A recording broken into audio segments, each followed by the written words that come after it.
कैसे? आपको बताना पड़ेगा।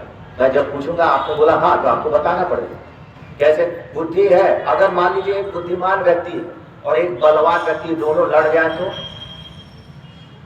कौन जीतेगा? है? हाँ ठीक। बुद्धिमान कैसे? उसको बलवान को अपनी बुद्धि से परास्त करे। बुद्धि यस्य बलम तस्य निर्बुद्धि कुतो बलम। अच्छा, जिसके पास बुद्धि है उसी के पास धन भी है, पता है कि नहीं? नहीं पता, क्योंकि सब लोग पहले ही चाहते हैं पुत्र पैदा होता, लड़का पैदा हुआ बोले धन कमाओ। अगर एक व्यक्ति के पास बुद्धि है और धन नहीं, और एक व्यक्ति के पास धन हो बुद्धि ना हो, तो जिसके पास धन है बुद्धि नहीं, वो धन का क्या करेगा? नाश करेगा, गलत करेगा। और जिसके पास बुद्धि है उस धन से, उस बुद्धि से उसके धन को प्राप्त कर सकते हैं। इसलिए सबसे मूल्यवान वस्तु क्या है? बुद्धि है। अब आपको बता रहा हूं बुद्धि कैसे है। सबसे पहला गुण है पुरुष को चमका देगा। बुद्धि कैसे है? एक लोहे को पानी में डाल दीजिए, बोले डूब जाएगा। अरे उसमें सोचने वाली क्या बात है, ऐसे कर रही? सोचना ही नहीं है कि लोहा पानी में जाएगा तो डूबेगा, तो सीधी सी बात। अच्छा, एक लोहे को उड़ा दीजिए, वो गिरेगा कि नहीं गिरेगा? बोलिए गिरेगा। लोहा पानी में डूबेगा, लोहा पानी से ऊपर उड़ाएंगे तो गिर जाएगा। लेकिन आज लोहा तैर रहा है, तो तैर रहा है। कौन सा लोहा? जहाज। जहाज तैर रहा है, वो किसके संपर्क में? बुद्धि के और लकड़ी संग। अच्छा, एक लोहे को ऊपर उड़ाया तो गिर गया, लेकिन आज लोहा ऊपर उड़ रहा है, उसमें सारे वजन भी है, वो किसका संपर्क है? बुद्धि का है। इसलिए बुद्धि का संपर्क सबसे पहले, इसलिए शास्त्र और महाभारत का बुद्धि प्रज्ञाम, यानी सबसे पहले पुरुष को चमकाने वाला क्या है? बुद्धि। प्रज्ञाम च कौल्यम, कुल से भी व्यक्ति महान होता है। अच्छा, मान लीजिए कुल कैसे? मेरे जैसे पिता के नाम से पुत्र को जाने, वो क्या है? महान। ठीक है, अगर उससे भी महान, अगर आज पिता के नाम से पुत्र को जान रहे हैं, पिता मर गया तो पुत्र को कोई जानने वाला नहीं। सबसे बड़ा कुल क्या है? जो पुत्र का नाम से पिता को जाने। पिता मर जावे लेकिन पुत्र का नाम इतना ऊंचा है कि पिता को मरने के बाद भी याद करे, वो कुल महान होता है। ये सबसे बड़ा कुल माना जाता है, कुल से भी महान होता है। दूसरा, तीसरा मैं जल्दी जल्दी बताऊं। प्रज्ञान च कौल्यम दम, दम माने मन का दम, इंद्रियों का दम। इंद्रिय कितनी होती है? 5 ज्ञान इंद्रिय, 5 कर्म इंद्रिय, 11। एक बार जाने रहिएगा, 11 इंद्रिय होगी। मन को कंट्रोल में करना, कहते हैं मन के हारे हार है, मन के जीते जीत। मन को कंट्रोल करना, और मन को कंट्रोल कैसे करेगा? जैसे सिकंदर, एक व्यक्ति जा रहा था रास्ते पर, सोया हुआ एक बाबा सोया हुआ था, तो उधर रुक गए सेनापति। जब सेनापति रुक गए तो सिकंदर ने बोला क्यों रुके हो? बोले कि वहां पर वो एक सन्यासी सोया, वो हट नहीं रहा है, कैसे जाएंगे रास्ते पर? बोले उसको उठाओ। वो नहीं उतरा, सारी सेना उठाने लगे, नहीं उतरा। जब सिकंदर गया, बोला कि तुझे पता नहीं है विश्व का विजेता जा रहा है, तू यहाँ पे सोया है।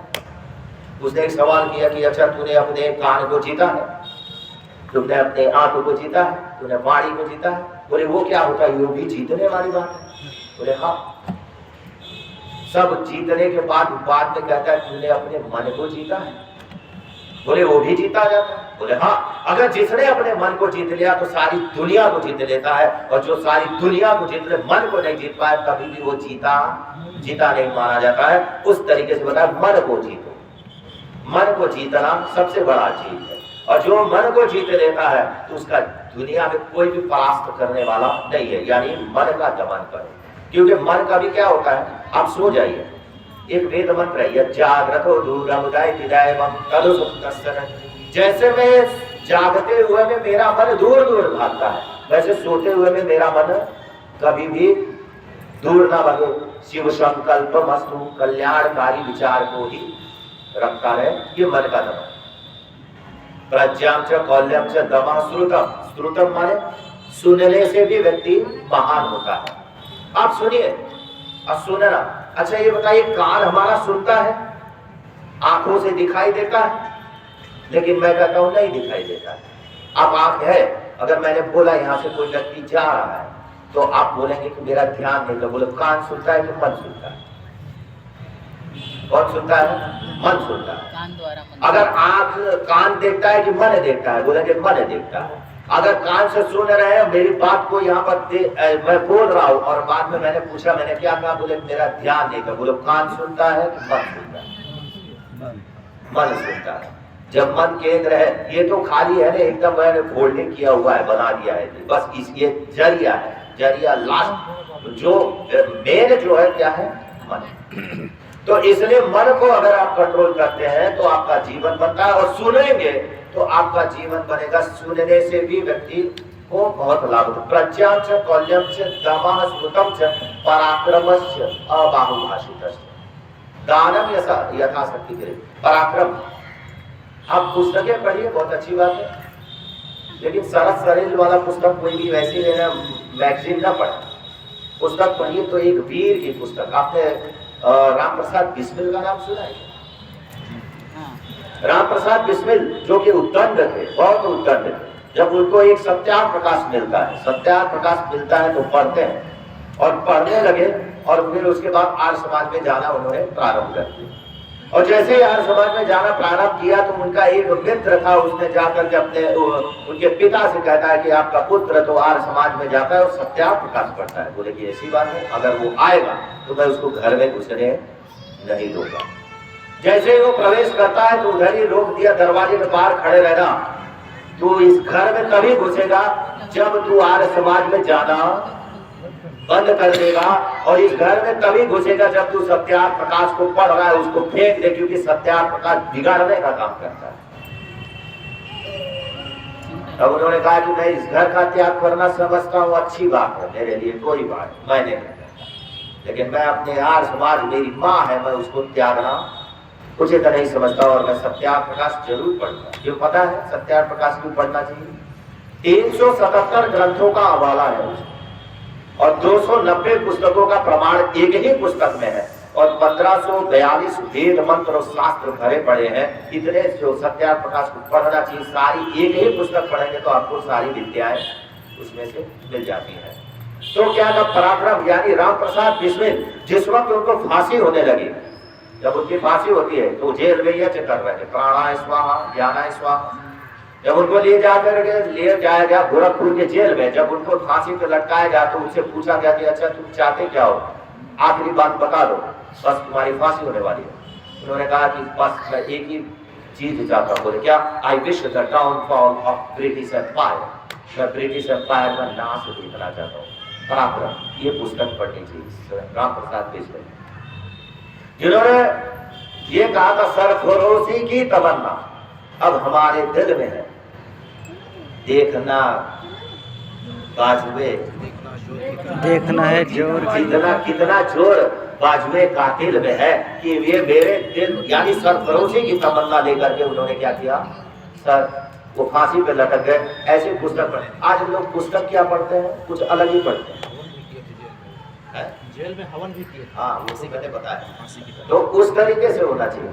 तो पराक्रम अबाहुभाषितश्च, अबाहुभाषितश्च यानी कम बोलना, बोलो वही शब्द बोलो कि जो अच्छा उचित लगे, अनायास बोल देना, और बोलते चले जाना, बोलते बोलते अपने आप की ही तारीफ कर देना, वो भी वाणी में दोष पैदा करता है।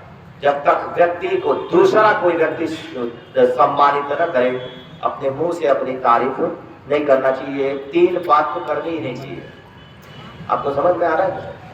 जो अपने मुंह से अपने स्वयं अपना तिलक लगाता हो वो भी तेज से हीन होता है। जो अपने स्वागत वाला अगर कोई दूसरा ना पहले स्वयं पहन लेता है वो भी वाणी का अबाहुभाषित, वो भी वाणी से बेकार हो जाता है। और जो अपने मुंह से अपनी तारीफ कर दे कि मैं विद्वान हूँ, मैं ये हूँ, मैं वो हूँ, वो भी वाणी से दूषित माना जाता है, दोष पैदा करता है। जब तक कोई दूसरा सम्मानित करे, अबाहुभाषित से कम बोलो। यथा दानम यथा शक्ति कृतज्ञता, दान माने जाते हैं, दान करना चाहिए। बड़े बड़े याद हो रहे हैं, दान करो, इसमें दान करना चाहिए। किसी विवाह में अगर विवाह होता है उसमें दान करना चाहिए। राष्ट्र के लिए दान करना चाहिए। और सबसे बड़ा दान किसने किया था? सबसे बड़ा दान अगर किसी ने किया था तो आपने भामा शाह का नाम सुना है क्या? कोई नहीं जानता है। जिस वक्त राणा प्रताप की सेना लड़ते लड़ते सारी सेना मारी गई और वो राणा प्रताप जब जंगल में भागा और भागते भागते और कहीं पड़ा रहा और घास की रोटी खा करके अपने जीवन को गुजार रहा था, उतने में वहां पर कौन पहुंचता है? भामा साहब। भामा साहब पहुंच करके कहते हैं कि ये लोग कोष में की जितने धन है सारा दे करके फिर से जितनी सेना तैयार करो और मुगल से लोहा लो। अगर ये धन रहेगा भी तो बेकार हो जाएगा, क्योंकि अगर वो आक्रमण करेगा, वो जीत जाएगा तो मेरे धन को तो वो यूज करेगा। इससे पहले तू ही यूज कर और सारी सेना को तैयार करके युद्ध कर। ये दान किसने किया था? राष्ट्र के लिए। जब राष्ट्र मेरा सुरक्षित है तो सारा चीज सुरक्षित है, धन भी सुरक्षित है, धर्म भी सुरक्षित है। और राष्ट्र अगर गड़बड़ हो गया तो धन और धर्म दोनों चला जाएगा। इसलिए तू इसका उपयोग कर। और राणा प्रताप ने ऐसा दानम यथा शक्ति कृतज्ञता च। अच्छा, कृतज्ञ और कृतज्ञता में क्या अंतर है? कृतज्ञ और कृतज्ञता, कृतज्ञ व्यक्ति वो होता है कि जिसके किसी के उपकार को किए हुए को न मानता है, उसको क्या कहते हैं? कृतज्ञ। और कृतज्ञ, अब आपको बता दें, पेड़ अपने पास कोई भी फल नहीं रखता और जल जो वहां से गिरता है, कहां से? पहाड़ पे से, वो अपने पास कभी भी नहीं रखता है। और ऐसा व्यक्ति जो कृतज्ञ करता है, जो भी सारी सेवाएं करे और उसके उपकार को मानता रहे, तो वो व्यक्ति महान माना जाता है। दानम यथाशक्ति कृतज्ञता च, यानी कृतज्ञ होना चाहिए। ये 5 गुण है, मनुष्य को चमका देता है। ये आठों गुण, जो 8 गुण है मनुष्य को